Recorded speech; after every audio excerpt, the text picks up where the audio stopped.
I've just got some really bad news for anyone who's trying to make up for lost time in cramming for the PSAT and SAT.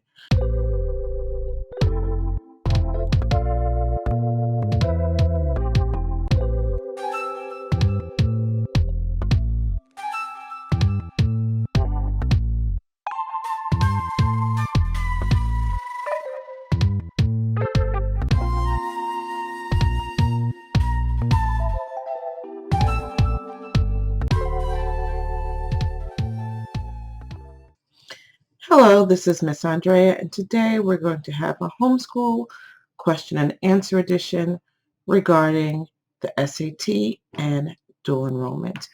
A wonderful thing happened today when I was trying to figure out what my next video was going to be about. I got a question in my email. Yay me, yay you, because we're going to do this right now. So let's jump into it, okay? So Michelle asks, in your opinion, what are the best sources / programs for homeschool students to prepare for the PSAT and the SAT exam? It shouldn't surprise anyone that I'm a big fan of Khan Academy when it comes to anything, especially test prep for the SAT.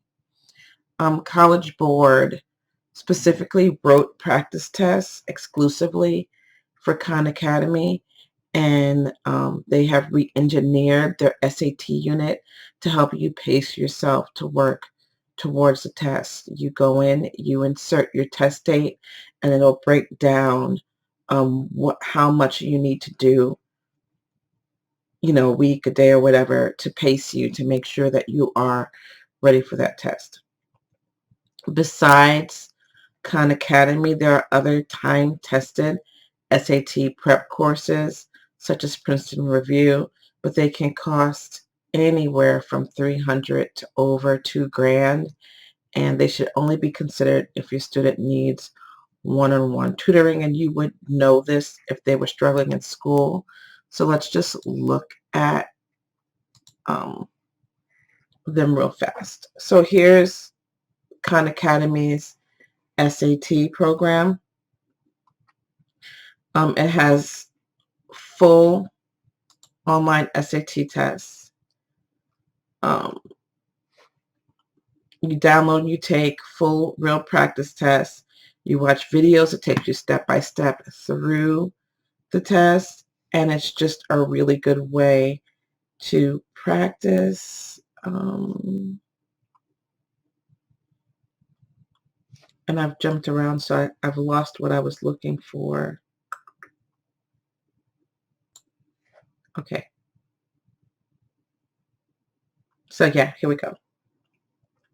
This is the special SAT portion by CollegeBoard, written for Khan Academy. You can go and you can sign into CollegeBoard.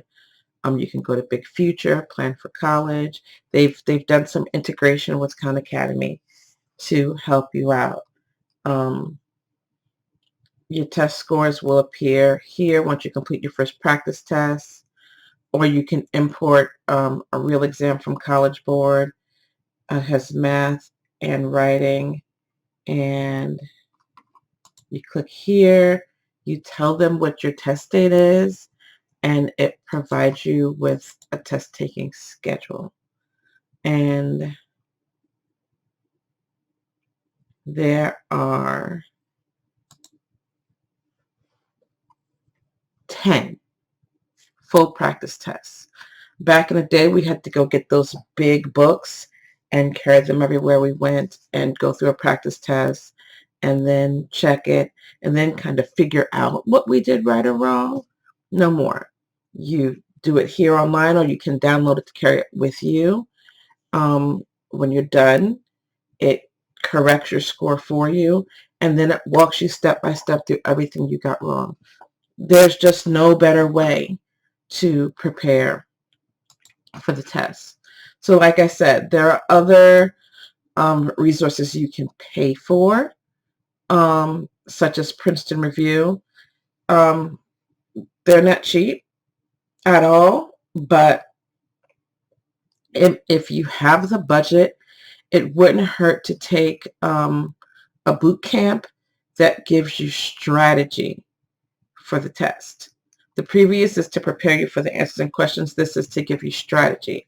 If you can afford it, the strategy will help, but I've never paid for it, and I don't know anyone near me who's personally paid for it, but a lot of people do. I'm not against it. And in the homeschool communities, you can ask around. There might be a homeschool parent who's doing a boot camp for maybe $100. So there's also that option too. So you need to check around throughout the homeschool community. So this is my best recommendation to use Khan Academy to practice for your SAT. As for the PSAT, you just need to prepare for the SAT. Like, it's the same test almost, with a little less math. You may not be familiar with all of the math for the SAT. Let me rephrase that. If you're preparing for the PSAT and you use the SAT practice, there's going to be some math that you may not be familiar with because you just haven't gotten to it yet. Any PSAT practice book will show you exactly what will be on the test, so you can skip some of the SAT questions while studying for the PSAT. But I think I went ahead and pulled this up, so this will help you right here. What level of math is tested on the PSAT? Algebra. You need to have that down. And then there's problem solving and data analysis in the form of word problems, algebraic functions, equations and inequalities. There's what they call passport to advanced math, which is geometric formulas, so geometry, and types and properties of triangles and other shapes such as polygons. So basically, before you take the PSAT, you really need to have algebra and geometry under your belt. There might be also some probability and statistics and interpretation of provided information, but if you get a PSAT workbook, you'll see them, you'll be familiar with them.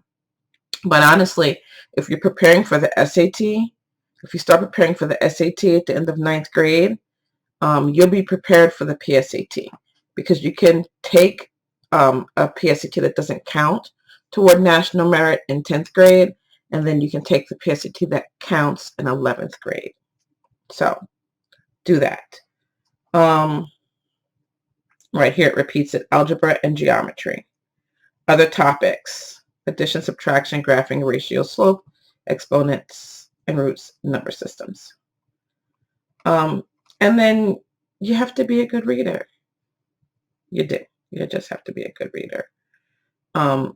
And you'll do fine on the PSAT. I've just got some really bad news for anyone who's trying to make up for lost time in cramming for the PSAT and SAT. You can't cram for this test. You can't. The best preparation for these tests is to just do your schoolwork. These tests aren't meant to measure how well you can cram. They're meant to measure how much of what you have learned that you have retained. So even if you've done algebra and you've done geometry, maybe you're halfway through trig, if you're going to take the PSAT, you just go into Khan Academy, you go to algebra and geometry, and you test yourself through it to make sure that you're at a level of mastery in those courses. Okay? The best way to prepare for the SAT, my friends, is to accelerate your math. This is a process you start in middle school, and this is what your schedule should look like. Pre-algebra. Yeah. Pre-algebra, grade 7. Algebra, grade 8. Geometry, grade 9. Algebra 2, grade 10, because you're taking the PSAT first semester of grade 11, and you're also going to want to start taking the SAT at that same point. So you want Algebra 2 in your back pocket before you start testing for these tests. This way you know you have been fully taught the material before you approach the test. Let's just look at, if you're taking the ACT, if you're a bad mathematician, don't take the SAT. Take the ACT. The math required for the ACT is pre-algebra, elementary algebra, intermediate algebra, geometry, and a little bit of trig. So you have that option. No one can tell you which test to take. You can take whichever test is best for you. But now that we've said that, let's look at what is on the SAT. For math, geometry, and Algebra 2 are important prep for this section, and we strongly recommend brushing up on the basic principles of algebra as well. A strong handle on foundational concepts will make it easier to break down complex problems. And I tell people who aren't on the schedule that I recommended, who didn't start algebra in 8th grade, the best thing you can do, because maybe you don't get a 1600, but maybe you get 1,000, and 1,000 get you into many colleges, and 1,000 also can get you some merit scholarships. If you know pre-algebra backwards and forwards, and you can do algebra reasonably well, you're still going to get a 500 or 600 on your math score. You won't get an 800, but you'll still do really well. But for max score, you want geometry and algebra. You want to know it backwards and forwards. You want algebra, geometry, and Algebra 2 to do your best to maximize your score for the SAT. So, should we talk about verbal? Y'all just gotta read. Not what anybody wants to hear, but the best way to prepare for these standardized tests, for the verbal portions of these standardized tests, is to literally read. And you need to be a voracious reader. And you need to be a voracious reader of the classics. The SAT has a suggested reading list, and I will post it down below at powerscore.com. They have a reading list of the classics that you really should be familiar with before looking at a PSAT or SAT. I also recommend a little Shakespeare and a bit of poetry. Emily Dickinson, Robert Frost will do. They pop up into passages and they ask you to decipher them. So you should be familiar with them. You shouldn't see them the first time on the test. To help your student decipher what they've read, you go onto sparknotes.com and you do a unit. You know, they have the synopsises, they break down every book chapter by chapter, and they do questions and answers and essay prompts. And so after they've read a classic book, you should always go to sparknotes.com and make sure you understood it. I'm going to show you the long list of suggested books in a second, but the short list of books, which you could get through in a summer, maybe, are Pride and Prejudice, Great Expectations by Charles Dickens, The Count of Monte Cristo by Alexandre Dumas, Les Miserables, Les Mis, I can't say it correctly, by Victor Hugo, and Moby Dick by Herman Melville.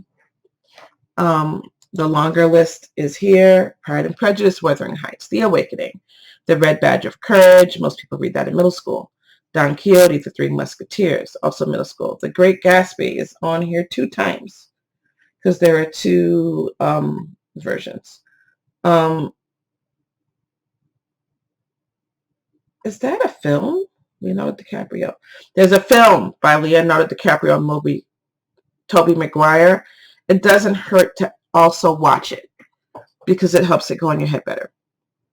Lord of the Flies, but don't just watch it. Read it and then watch it. Lord of the Flies, The Scarlet Letter, Catch-22, Brave New World, The Metamorphosis, To Kill a Mockingbird, The Call of the Wild Beloved by Toni Morrison. Okay. And the movie. Read the book, watch the movie. Animal Farm by George Orwell, The Bell Jar, The Catcher in the Rye, The Grapes of Wrath, Treasure Island, Uncle Tom Cabin, Adventures of Huckleberry Finn, Candide by Voltaire.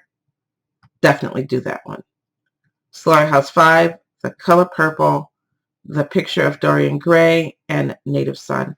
Guys, I love the diversity in this. But you'll have a link to this list of books, and you'll also have the 5 that I mentioned. Read those first. Those are most likely to have passages from them on the SAT. So, oh, good news. If I'm going to give you bad news, I'm going to give you good news. Dun, dun, dun. CollegeBoard, let me move this so you can see. CollegeBoard will no longer offer SAT subject test or SAT with essay. The top score you can get on the SAT will officially be 1,600. 800 for math, 800 for verbal. The essay is being eliminated. So, I'd like to say that if you're a good reader, you're going to be a great writer, and that's true, but it doesn't matter for the SAT. But you need to be familiar with passages that you will very well see on the SAT so that you can answer those questions well. Okay, so part 2 of the questions that I received. And I forgot to pull these out. I can pull it up here. Which states do you know of that offer dual enrollment for free for children younger than 16? Several states, there are 4 of them, offer dual enrollment for free. But typically, they draw the line at junior year, which is typically 16 years old. However, if you can show that your child is accelerated and has finished sophomore level work, then I believe they will admit them. I'm pretty sure they will admit them. It will probably be a good idea to take the SAT or ACT exam to prove your child's worthiness, right? For students who are not fully ready for dual enrollment, there are AP options. The person who asked the question mentioned taking dual enrollment classes in high school that counted toward the local community college and their high school. I did the same. Those were APs. APs are still available. APs seem to be the main way these days for students to dual enroll or to earn college credits through high school. And it is done typically in the classroom with the public school teacher, but if you call around to your local homeschool programs and your local homeschool groups and even local private schools, you can study that for the AP exam on your own and take the tests with them. In my state of Georgia, there's also something called Move On When Ready, when a student can leave the high school environment and start college with those courses counting for both high school and college. The high school doesn't get paid for that. The high school, if they're in public school, just gets like a record fee. If you're the homeschool parent, then your child still gets free tuition. If free tuition is available in your state. In Georgia, in my state, if you can get them accepted into dual enrollment, which isn't hard, but you have to get them accepted. And they have to be doing a little better than a typical average student to get it accepted, but you can get them accepted. Georgia will pay for their dual enrollment up to, I think, 30 credits. Most states offer dual enrollment program of some type. each state has their own rules, so there's no way I can rattle this all off for you. 4 states have free tuition for dual enrollment, and they are Georgia, Indiana, Louisiana, and Missouri. But all states have AP, which is a dual credit option. Let's look at this link real fast.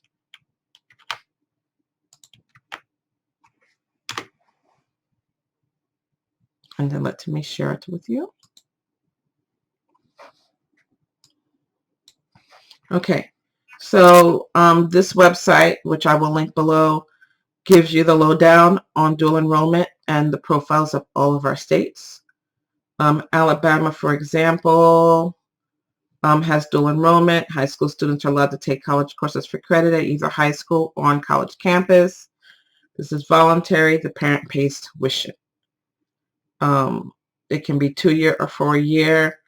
Under unique characteristics is typically where you're going to find your homeschool information. So here for Alabama, it says private school and homeschool students may also establish dual enrollment agreements with post-secondary institutions. Students in grades 10 to 12 who do not meet the eligibility of a B average in high school courses may be determined eligible to participate in dual enrollment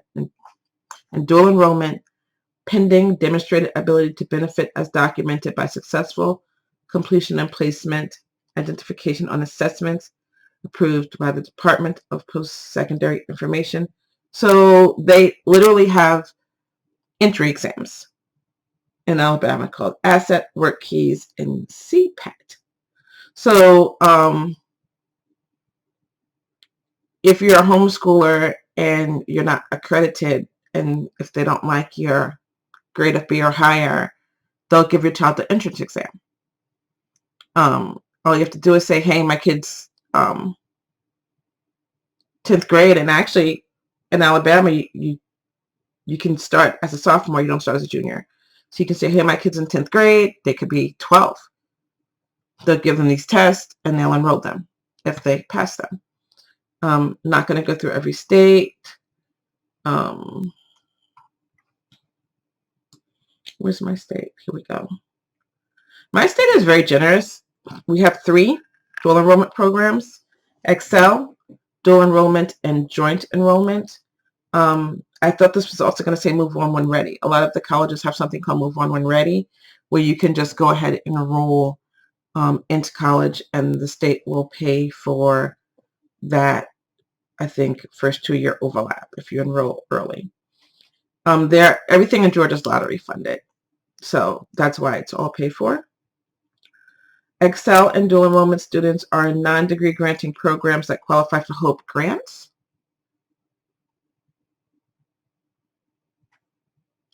Student tuition, fees, and book allowance are paid.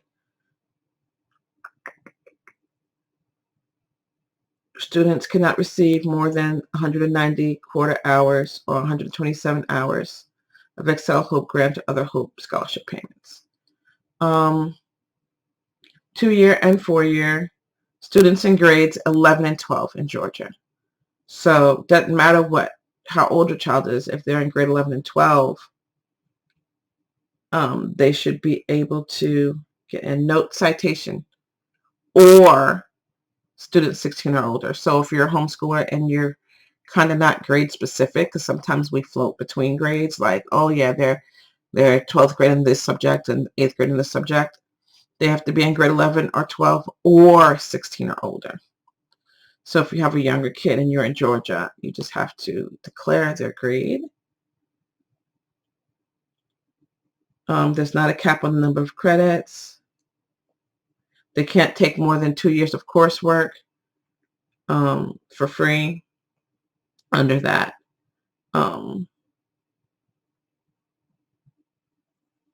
Yeah. So I'm going to give you this link and you can crawl through it. And you can call your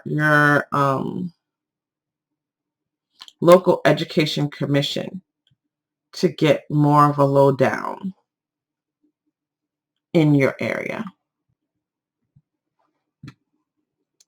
So just for homeschoolers, for giggles and grins, here are here's an article from Pearson Accelerated that gives you 9 ways that a homeschooler can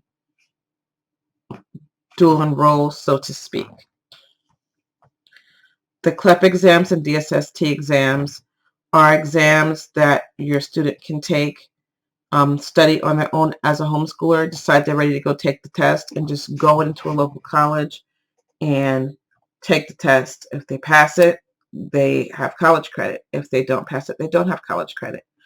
The catch is, not all colleges accept all of the CLEP and DSST exams. Ivy Leagues are typically not going to accept it, but Ivy Leagues are typically also just going to say, good for you for taking AP exams, and they're still going to make you take that over. But it just looks good. I'm looking for a CLEP study guide. Right, here we go.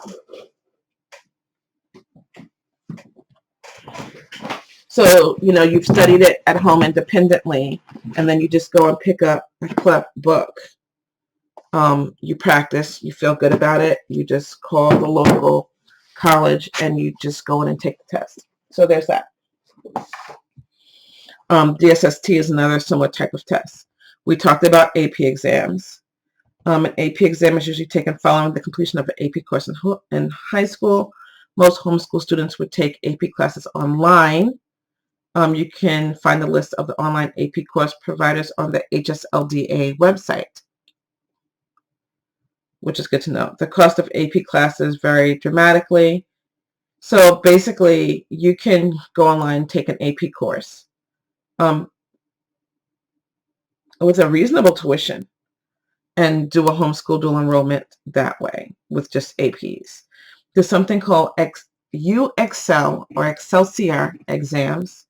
I've only heard of these in passing. They're pass-fail credit by examination program accredited by Excelsior College. What sets them apart from AP, CLEP, and DSST is that students can take UXL exams for some upper level 300 and 400 level courses. This is for people who want to homeschool college, like all the way through. This is going to be college specific. This isn't going to transfer out to every college. Online college at regular 4-year universities, actually, and 6-year universities. My son got his master's degree fully online. We had to pay for it. These aren't free. And then there's ALEKS, ALEKS. Several of their courses allow you college credit at specific colleges. Study.com does the same. I've heard of Sophia.